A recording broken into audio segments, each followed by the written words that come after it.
तकद्दुस मानेंगे, या हम कहते हैं बंदूक का तकद्दुस मानते हैं। जब पार्लियामेंट में जो 326 लोग बैठ करके कानून साजी कर रहे हैं, जो अब 326 से पहले कम होते थे, वो एक कानून साजी कर लें और उन्होंने ये किताब हमको बना के दे दी, और फिर एक शख्स टहलते हुए आते हैं, वो कहते हैं बाहर जाए कॉन्स्टिट्यूशन, मैंने एब्डो कर दिया, तमाम पाकिस्तान के सियासतदान including my father was disqualified because he had the mistake of helping make Pakistan. But a general, you prevailed over everyone. You are not even attending the constitutional thing. You are supporting everything done by a military dictator, having precedence.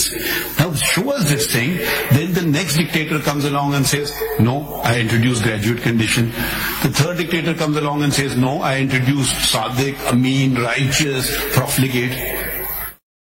अगर देखें, एक concept है मुनाफिक का concept. मुनाफिक काफिर से बुरा होता है मेरे हिसाब से। काफिर को तो पता नहीं रोशनी है नहीं, काफिर कुफर का मतलब है खिलाफ, ठीक है, उसको पता नहीं। मुनाफिक को पता होके करता है। अपने ऊपर क्यों नहीं कंडीशन डाल दी है कि I will not be non profligate, अमीन वगैरह। ये चीजें पिक एंड चूज करना, किसी को उठाना, किसी को फिट करना, ये बातें अब why you not attending the larger constitutional debate? You treating this as a civil suit.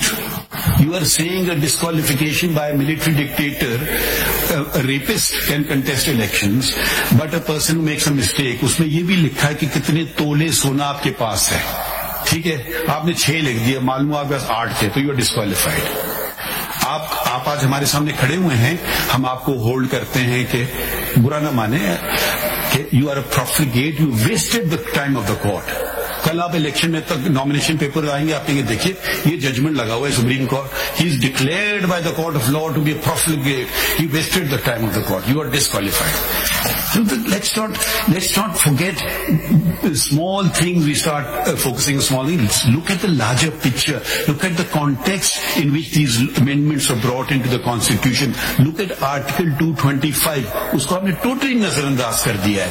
Except you're not even saying a word about Article 225. It says no court shall.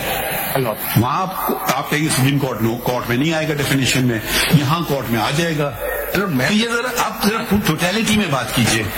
Let me submit. I was referring to, if you look at the amendments, 62(1)(f) was amended. First one, is it a good amendment? It was amended. I'm asking your opinion.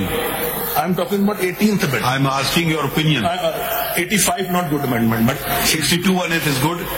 I'm talking about 18th amendment. क्या उसको छोड़ दीजिए, amendment भी तो gun points पे हुए हैं, क्या बातें कर रहे हैं. वो लोगों ने कहा कि चलिए आधी जमहूरियत आ जाए, पूरी से तो बेहतर है. प्लीज आप देखिए ना, मिलिट्री डिक्टेटर्स के सामने आप लोग कोई बात ही नहीं करते हैं.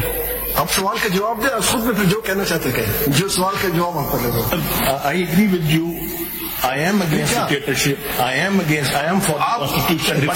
Reflect this in your arguments. What I am submitting is, when they amended and added a law, court of law, declaration by court of law in 62, at the same time they added 10A.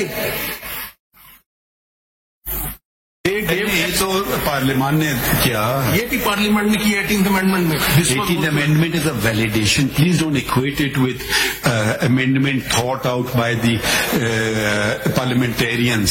जितनी भी आप उनको हकारत की नजर से देखेंगे, वो हमारे इलेक्टेड रिप्रेजेंटेटिव होते हैं, ठीक है, उनकी क्यूमुलेटिव विजडम है.